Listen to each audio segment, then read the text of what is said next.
प्रारब्ध के सभी दर्शकों को मेरा नमस्कार। मेरा नाम है संदीप आर के सिंह। दर्शकों, आज का जो विषय वह उतना ही महत्वपूर्ण है जितना वेस्ट बंगाल के चुनाव से पहले वेस्ट बंगाल था भारत के लिए। अब है वो पंजाब।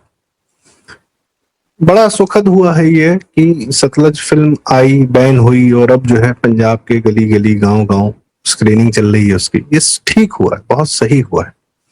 तो लोग कहेंगे कि जब स्क्रीनिंग हो रही है तो बैन करने की क्या आवश्यकता थी? बैन करने की भी आवश्यकता थी।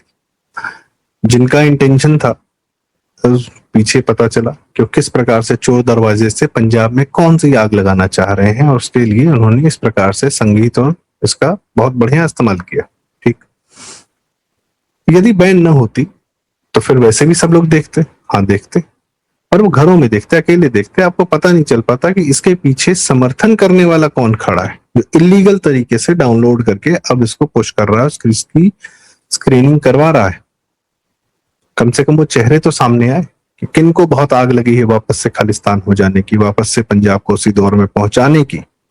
सिर्फ फिल्म रिलीज हो जाती Z5 पे और सब लोग देख लेते, कौन देखता, किस पे क्या असर पड़ता, पता भी नहीं चलता। पता चलता कि सिर्फ जो फिल्म बनाने वाले हैं, हनीत रेहन, जो कि विशाल भारद्वाज के चेले रहे हैं, कास्टिंग डायरेक्टर रहे हैं। विशाल भारद्वाज वो जिन्होंने हैदर बनाई। हैदर में एंटी आर्मी नैरेटिव था पूरा, कश्मीरी पंडितों पर हुए अत्याचार को पूरी तरीके से गायब कर दिया गया और कश्मीर के मुसलमानों को पीड़ित दिखाया गया। तो जैसे गुरु वैसे चेला।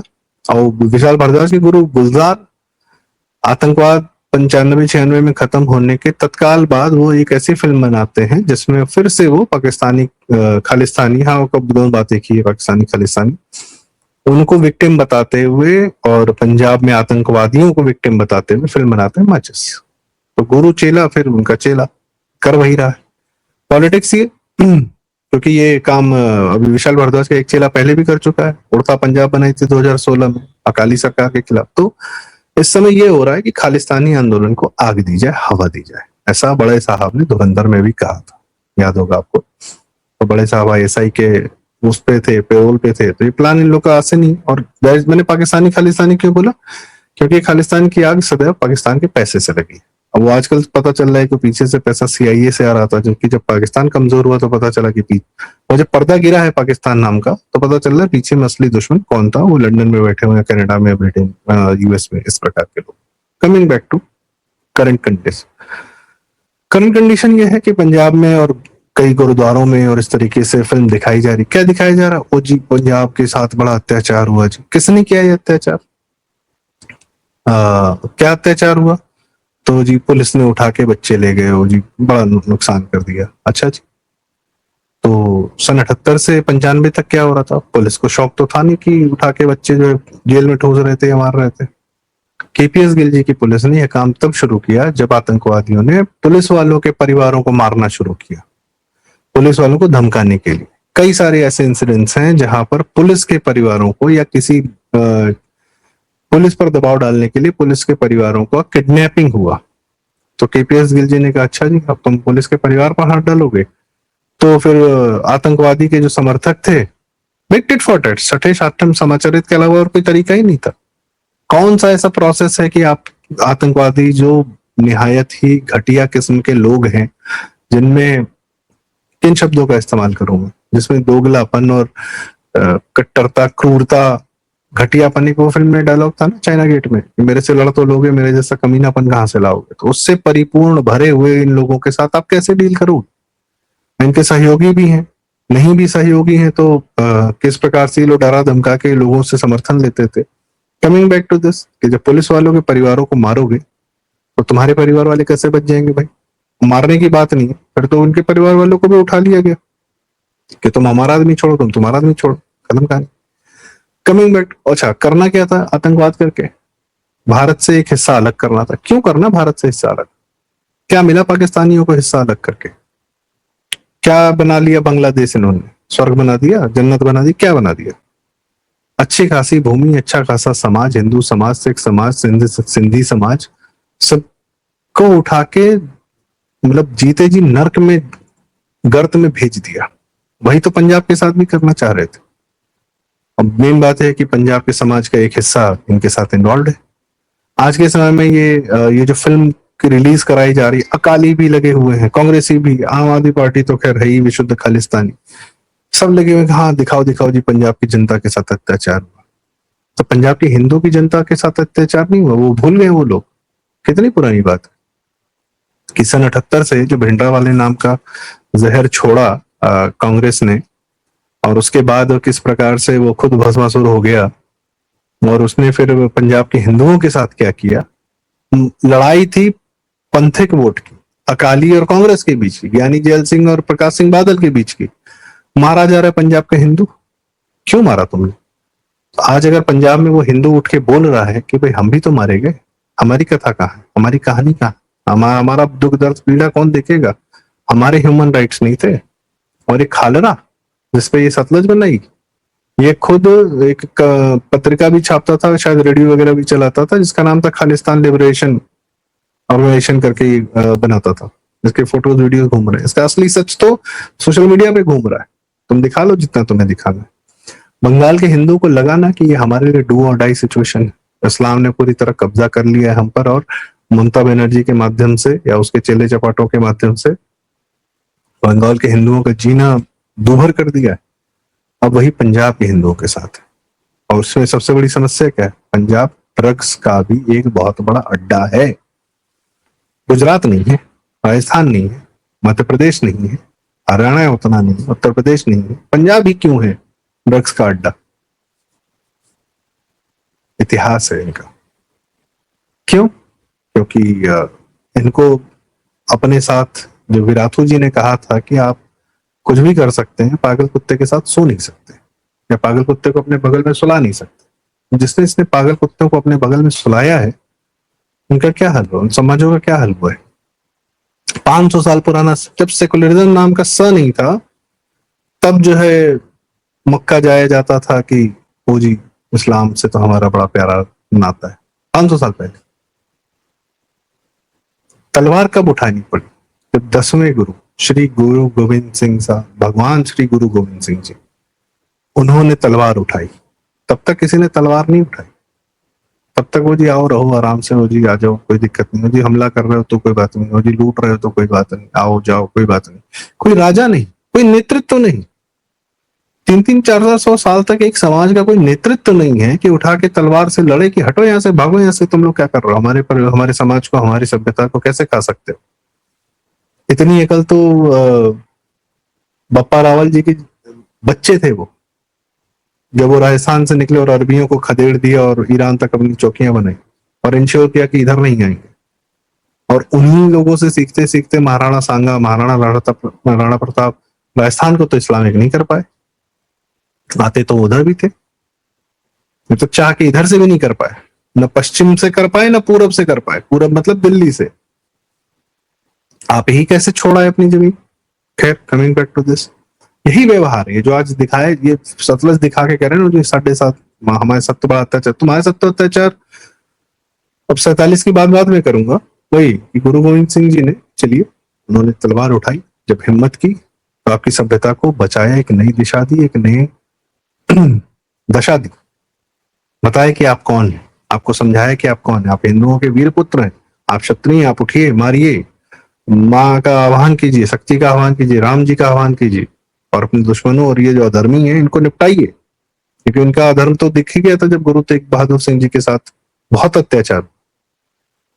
और गुरु गोविंद सिंह जी के भी तो मैं मतलब उन पर भगवान की कृपा थी कि वो पटना में पैदा हुए। 2 साल शुरू में पटना में, उसके 4 साल शुरू के, उसके बाद वापस पंजाब गए।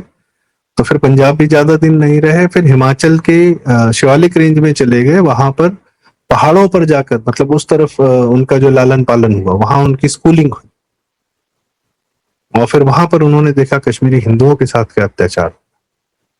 फिर उन्होंने देखा कि उनके पिता के साथ क्या अत्याचार हो रहा है। 10 साल के थे, 11 साल के थे, तब समझ में आया कि ये कुछ जो व्यवहार है ना हमारे समाज का, कि हाँ जी इनके साथ रह लेंगे, आराम से रह लेंगे, कोई बात नहीं।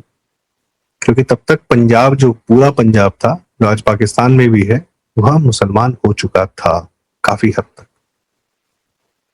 तो धीरे धीरे, शनय शनय, सैकड़ों साल में ये जो इस्लाम को अपने ऊपर हावी होने दिया उस समाज ने, आज भी वही हावी होने दे रहा है। क्योंकि जिसको खालिस्तानी समर्थक है, जो खालिस्तानी समर्थक है, वो या तो ईसाई हो चुका है या वो इस्लाम का पैसा पकड़ चुका है। ना वो सिख है ना वो हिंदू है, उसको इससे कोई मतलब भी नहीं सत्ता से। और क्या 100% ड्रग्स ट्रेड में भी इन्वॉल्व होंगे ये लोग, जो ये सतलुज दिखा रहे हैं, स्क्रीन कर रहे हैं पैसा लगा के। क्योंकि वो इलेजिटिमेट जितने काम हैं, अगर सत्ता चेंज हो गई, अगर ये हाँ पंजाब इनके हाथ से बाहर निकल गया और ड्रग्स ट्रेड खत्म हुआ, तो कितने इनका जो पूरा इलेजिटिमेट ट्रेड है खत्म हो जाएगा, ये स्वयं ध्वस्त हो जाएंगे, इन्हें पता है। मोस्टली पंजाबी जो लोग हैं, हमारे सिख भाई हैं, जो लोग इस समय सोशल मीडिया पर रवनीत सिंह बिट्टू जी हैं और अन्य बहुत सारे लोग हैं, रवनीत सिंह मान जी, बहुत सारे लोग जिनको खुलकर मैं बोलते हुए देख रहा हूँ कि हाँ हिंदू मारे, वो गलती हुई, वो पाप हुआ, वो नहीं होना चाहिए था, आज बोल रहे हैं, हिंदुओं के लिए भी बोल रहे हैं और अपने परिवारों के लिए भी बोल रहे हैं। उन्हीं के बच्चे, उन्हीं के समाज के लोग ड्रग्स में तो इन्वॉल्व होते हुए दिख रहे हैं। अगली जनरेशन किसकी खराब हो रही है? हमारे गांव मोहल्ले में, हमारे मोहल्ले में कहीं भी हिंदू समाज से क्या है, पहले परिवारों में आपके जानने वाले, आपके भतीजे या आपके मित्र यार के बच्चे भी कहीं पान की दुकान पे दिख जाते थे तो बता देते थे, खुद हैंडल कर लेते थे कि क्या कर रहे हो बेटा यहाँ पे, आप तो गलत काम कर रहे हो, चलो यहाँ से। संस्कार ऐसे आते हैं किसी भी समाज में, ऐसे नहीं आता कि घर में बैठ के सब लोग आदमी जो है बाप बेटा दामाद सब एंजॉय कर रहे हैं एक साथ। एक जो लिहाज होता है, एक संस्कार होता है, एक मर्यादा होती है, वो रहनी चाहिए। कई जगह नॉर्मलाइज हो गए, ठीक है, वो भी सही, कई लोगों के लिए वो भी सही है, पर जब पूरे समाज में होता है तो उसका नेक्स्ट लेवल तो जाता ही जाता है ना। फिर वो दारू पे गाने बनने लगते हैं, फिर वो 4 बोतल वोदका होने लगता है, फिर वो चिट्टा भी चल जाता है, फिर वो किस लेवल तक जाता है। फिर अब जाहिर सी बात है भाई, इस्लाम को बगल में रखोगे तो वो तो अफीम की खेती करके आपके दरवाजे तक लाके देगा ही देगा आपको। जैसे दारू हराम है इस्लाम में, पर सूखा नशा बहुत चलता है।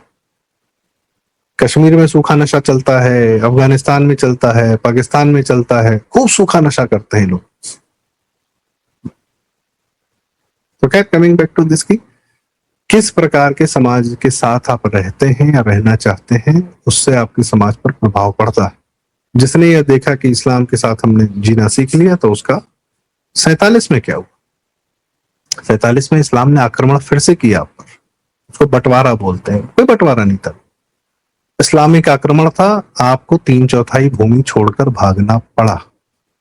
कोई नेता नहीं मिला था जो उठ के कहता कि आपने लड़ाइयां लड़ी, छोटे छोटे स्तर पर लड़ी, पर 3/4 भूमि तो ले गए ना भाई। असम को भी नेहरू देने वाला था, पाकिस्तान को या बांग्लादेश को।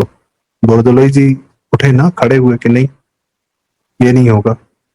गोपाल पाठा जी, कई लोग उठे ना, पूरा पूरा बंगाल बांग्लादेश जाने वाला था भाई। हत्याएं तो कलकत्ता से शुरू हुई थी, कलकत्ता लेने के लिए सारी आग लगाई गई थी डायरेक्ट एक्शन डे की। तो वहां गोपाल पाठा उठे ना, तो जहां जो उठा वो बचा ले गया अपनी भूमि, जो नहीं उठ पाया वो छोड़ के आ गया। क्या क्या छोड़ के आ गया? फिर एक भारत सरकार से मिन्नतें करवा के एक 10 किलोमीटर का गलियारा बनवाना पड़ता है करतारपुर कॉरिडोर के लिए, ये हमारा पवित्र स्थान है। जब मैप पे लिखा जा रहा था तब क्यों नहीं ले लिया उसको ऐसे अंदर? अच्छा है, आपको अपने घाव सतलज ने खोले हैं तो देखिए, बिल्कुल देखिए। 1857 में मराठे लड़ रहे थे अंग्रेजों के साथ, यूपी से लोग लड़ रहे थे, कहां कहां से, बंगाल से लोग लड़ रहे थे। तो अंग्रेजों ने किसके सहारे और किसकी मदद से 1857 को कुचला नृशंस तरीके से? कहां से सेनाएं आई थी? पंजाब से आई थी। जिन जमींदारों ने, जिन्होंने अंग्रेजों की मदद के लिए सेनाएं भेजी थी पंजाब की, उनको बाद में राजा बना दिया गया। 3-4 जिले के राजा हो गए लोग, बड़े रईस होते थे, अपने घरों में रोल्स रॉयस रखते थे। ये महाराजा पटियाला, महाराजा अम्बाला, पता नहीं क्या क्या जो भी था इन लोग का।